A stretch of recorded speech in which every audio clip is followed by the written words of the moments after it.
The Mirror's Reflection. In the quaint town of Ashford, nestled between rolling hills and dense forests, there stood an old Victorian house that had been empty for years. It was a place of local legend, whispered about in hushed tones at the local diner and in the schoolyard. The stories told of a family who had vanished without a trace in the early 1900s, leaving the house to deteriorate in eerie silence. One crisp autumn evening, a young couple named Emma and Mark, drawn by curiosity and a taste for the macabre, decided to explore the abandoned house. They had always enjoyed ghost stories and thought it would be a thrilling adventure. With flashlights in hand, they approached the creaky front door, which groaned as they pushed it open. The interior was cloaked in dust and shadows, with cobwebs hanging from the corners like ghostly decorations. They moved through the house, their footsteps echoing off the walls, until they reached a room that looked like it had been frozen in time. It contained an old-fashioned dressing table with a large, ornate mirror mounted on the wall.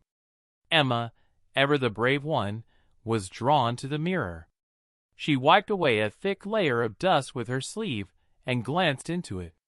Her reflection seemed normal at first, but then she noticed something odd. Her reflection appeared to be moving slightly out of sync with her actual movements.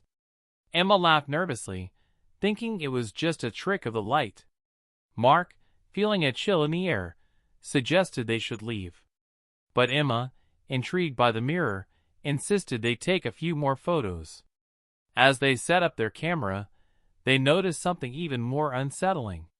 In one of the photos, the mirror's reflection showed a shadowy figure standing behind them, an apparition that was not visible to the naked eye. Their excitement turned to unease. They quickly packed up their gear, eager to leave. As they were about to exit the house, Emma felt a sudden cold hand grip her shoulder. Spinning around, she found nothing but the empty, dusty room. When they returned home, they reviewed the photos. To their horror, the shadowy figure in the mirror seemed to be moving closer in each successive shot. The last photo, taken just before they left, showed the figure almost pressing against the glass, its face a dark blur of malice. Emma and Mark tried to rationalize what they had seen, but the feeling of being watched persisted. They could never shake the unease that came from knowing something, or someone, might have been watching them from the other side of that mirror. The old house in Ashford remains abandoned to this day, and while the mirror was never seen again, Emma and Mark's chilling experience became a local legend.